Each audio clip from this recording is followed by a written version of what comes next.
Bonjour, je m'appelle Chris et je vais regarder la Honda Civic SI 2022. Il y a une déception par le manque de puissance supplémentaire de la Civic SI qui signifie Sport Injected par rapport à la version antérieure. Sport Injected signifie un extérieur, une suspension, un moteur, une transmission, des freins et une configuration intérieure améliorée. Évidemment, pour la piste, il y a la Type R. Donc, SI a une mission compliquée, être aussi pratique et facile à vivre avec que la Civic ordinaire tout en étant plus amusante avec plus de performance pour un prix raisonnable. Le style extérieur est une réussite, ce langage de conception japonais est évident. Une combinaison d'une posture basse avec des renflements dans tous les bons endroits, avec une partie avant distinctive et originale. Les Japonais ne sont plus les imitateurs des années 80, ils font maintenant des produits originaux. Même cette couleur est charmante. Les roues de 18 pouces sont la norme, ce qui semble à peu près correct pour une voiture de 200 chevaux. La suspension est beaucoup plus rigide qu'avant. Je l'ai particulièrement ressenti à l'arrière sur le sentier de Montréal. Cela pourrait presque être un facteur décisif pour certains. Alors, vous devez faire l'essai routier. Les freins sont plus gros et la transmission a des courses courtes et est livrée avec le rev matching. Par rapport au Touring, SI a 20 chevaux de plus et 15 livres de couple de plus, mais fonctionne avec du carburant premium alors que Touring fonctionne avec du régulier. Le moteur manque environ 25 chevaux supplémentaires à mon avis, peut-être le seul défaut de cette voiture. L'intérieur reçoit ces merveilleux sièges qui font à la fois sportive et confortable. Ne sous-estimez pas cela en termes de la conduite quotidienne facile. L'intérieur, comme l'extérieur, est positivement charmant. Un système d'infodivertissement de premier ordre en termes d'apparence et de facilité d'utilisation, une climatisation minimaliste et innovante, une transmission manuelle sur la coche, beaucoup d'espace pour les passagers arrière et avant, une bonne visibilité et un système audio Bose pour rehausser votre conduite fougueuse. C'est bien fait et assis derrière mon ordinateur, conduire et changer les vitesses de SI me manque.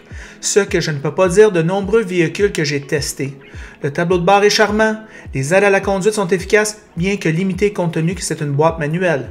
Le moteur est un 4 cylindres turbo de 1,5 litres qui produit 200 chevaux et 192 livres de couple avec une boîte manuelle de 6 vitesses. L'économie de carburant est de 8,7 litres en ville et 6,4 litres sur l'autoroute, ce qui est très apprécié au Canada hyper taxé. Il est à noter que la fiabilité historique de SI est rassurante. Ceci est particulièrement important pour les jeunes propriétaires qui ont des budgets limités et qui ne peuvent pas ou ne veulent pas dépenser 1000, 2000, 3000 $ au garage comme certains de ses concurrents pour ne pas les nommer les Allemands.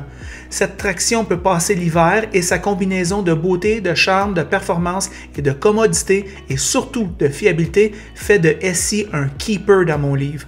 Voici nos brèves impressions sur la route. Bonjour les amateurs de voitures, aujourd'hui Ross avec moi pour faire l'essai de la 2022 Honda Civic SI. Ross, qu'est-ce que tu en penses de ce véhicule-là? Bien, cette nouvelle Honda Civic SI est basée sur la 11e génération de la Honda Civic. Elle se mérite un Top Safety Pick Plus, selon les DHS, voiture très sécuritaire. Puis on peut le sentir lors de la conduite que le châssis est très ferme, très solide. Prix demandé, ben, pour le modèle d'essai, 34 965 $. Fait que c'est quand même pas donné, mais une voiture quand même très intéressante. Les pour, ben, moteur turbo 1,5 litres, assez performant. On développe ici 200 chevaux avec une petite cylindrée. On a un bon couple aborigine. On a une bonne tenue de route. Vraiment une suspension qui est quand même assez ferme, mais quand même pas trop épuisante, là, pas trop inconfortable. Une boîte manuelle vraiment qui est sans reproche, très précise, pratiquement une référence dans l'industrie sans aucun doute. Économe de carburant quand vous n'abusez pas de l'accélérateur. Une finition intérieure qui est nettement en progrès par rapport à la Honda Civic de 10e génération. Ensuite, un équipement des plus complets. Il manque pratiquement juste les sièges climatisés ici, parce que tout est là pour mes besoins personnels. Amusante à conduire, des bonnes reprises, bras de vitesse qui est un charme à manier. Fait que vraiment, là, tout est là pour avoir une conduite très amusante. Android Auto et Apple CarPlay sont de série. Fait que les comptes, bien, évidemment, toute voiture n'étant pas parfaite, elle est moins rapide que la génération précédente, légèrement. Un peu moins puissante également. On perd environ 25 chevaux. Mais comme tu le disais, quand on se parlait tout à l'heure, il faut vraiment avoir un chronomètre pour voir la différence, que c'est très difficile de percevoir là, les différences entre les deux générations. L'insonorisation, évidemment, on entend le bruit moteur, ce qui est plaisant pour le conducteur, mais évidemment, si vous avez une voiture plus insonorisée, évidemment, ici, là, ce n'est pas le cas.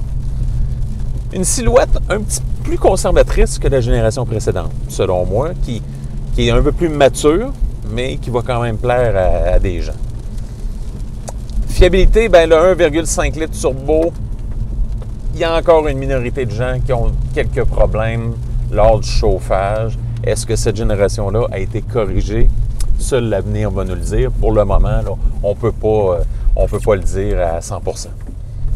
Système d'infodivertissement, moi que je trouve très clair, c'est plus un peu certaines affaires à manipuler dans les menus qui sont un petit peu plus, peut-être pas le plus convivial, pas le pire de l'industrie, par contre pas le meilleur non plus. La concurrence, évidemment, si on veut avoir une conduite encore plus radicale, on pourrait penser à une Honda Civic type R, qui est vraiment là, tout un animal, comme tu dirais. Là. C'est vraiment toute une machine, là, si vous voulez vraiment pousser la machine à son maximum. Hyundai Elantra N, qui peut être intéressant. Hyundai Veloster N également, que je trouvais qu'il était un très bon rapport qualité-prix-performance. Vraiment, là, voiture très intéressante à conduire également. Mazda 3 Turbo, avec une finition irréprochable à l'intérieur.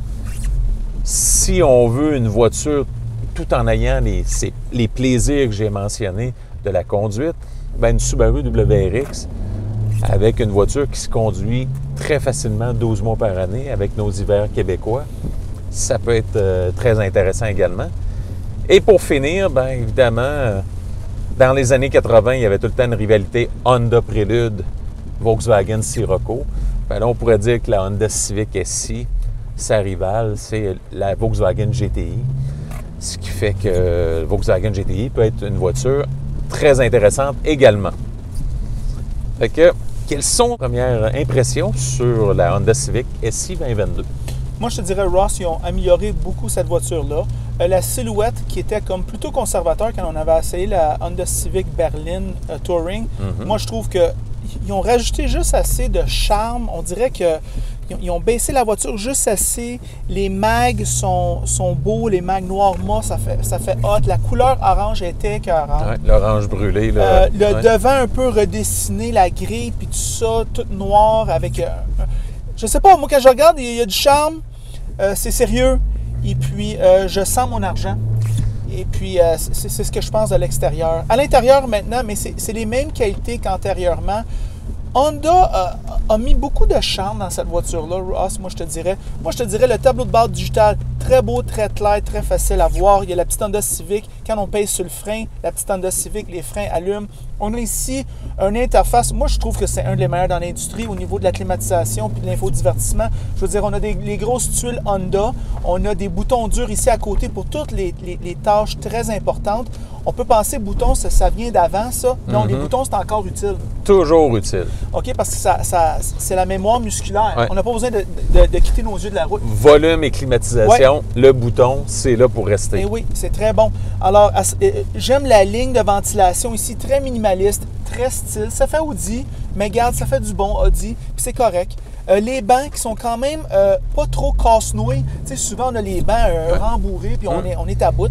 Puis ceux-là sont comme somme toute assez confortables. Aussi confortable, moi, je te dirais que la Touring que j'ai essayé pendant une semaine, c'est très bien. Et puis, à ce niveau-là, fait qu'au niveau du confort, il n'y a pas de sacrifice comme peut-être certains de ses rivaux. Moi, je te dirais que la suspension est dure. Je te dirais que le moteur est Honda jure qu'il y a des grosses différences entre ce moteur ici et l'ancienne qui était la même grosseur et quasiment plus ou moins la même puissance. Moi, je ne ressens pas tant de différence que ça. Le rev matching, très le fun, très utile. Moi, je n'achèterai plus jamais une manuelle sans ça. C'est sûr et certain, c'est le fun. Et puis, je pense des fois m'acheter des voitures sportives, Ross, mais c'était pas le rev matching, je n'achète pas. En 2021, 2022, on est rendu là. On est rendu là. Ouais. Alors, c'est vraiment le fun. Et c'est pas juste pour la conduite sportive, c'est juste même pour la conduite de tous les jours. Ouais. Quand tu fais un dépassement sur l'autoroute, tu peux descendre en quatrième sans saccader la voiture ou sans essayer de faire un parfait rev matching. C'est le fun, ça. C'est luxe. J'aime ça. Moi, je te dirais que tu m'as posé la question hors caméra. Ça ou une GTI, mais sur la location, c'est dur à choisir cette voiture-là pour la simple raison que la GTI, au niveau des performances, fait tout mieux. Et puis, plus de puissance, plus de tout, plus de qualité intérieure. Je veux dire, c'est vraiment plus de tout. Par contre, sur l'achat, moi, Ross, puis ça, on est tous différents, mais moi, la façon dont mon coco il est fait, c'est que moi, je veux pas de gossage au garage, je veux pas de bris mécanique. Puis ce genre de voiture-là, tu vas le battre, tu vas faire du 1, 2, 3 super vite, tu vas te lancer sur l'autoroute. Je veux dire, j'en veux pas de problème mécanique. Il y a une paix d'esprit au niveau de l'entretien pour ce type de Honda, véhicule. au niveau de l'ESI, je suis pas capable de trouver nulle part des problèmes mécaniques. Je te dis, si je fais une recherche pour la GTI, je vais en trouver. Ouais. Petite note, je pense que si, mettons, ça ne te dérange pas l'hiver conduire une traction arrière, la GR86 ou la BRZ, ça pourrait être intéressant. Eux autres, ils n'ont pas de rev matching sur leur manuel. Il faudrait peut-être aller pour l'automatique ou vivre avec. C'est ce que je pense à cette voiture-là. Il y a beaucoup de compétition. Le prix est plus élevé. C'est tout ce que j'ai à dire. Moi, je la trouve très recommandable. Ross, toi, qu'est-ce que tu en penses? Évidemment, en location, aucune restriction. Évidemment, je pense que cette voiture-là tire son épingle du jeu plus à l'achat. Lorsqu'on pense à long terme, bien, ça va être une voiture qui va nécessiter moins d'entretien que ses rivales. Alors, c'est ça nos pensées de la Honda Civic SI 2022. En passant, si vous aimez la vidéo, aimez-le. Si vous ne l'aimez pas, aimez-le pas. Et si vous l'aimez beaucoup, franchement, abonnez-vous à la chaîne. On va vite un peu parce qu'il commence à faire noir. C'est tout.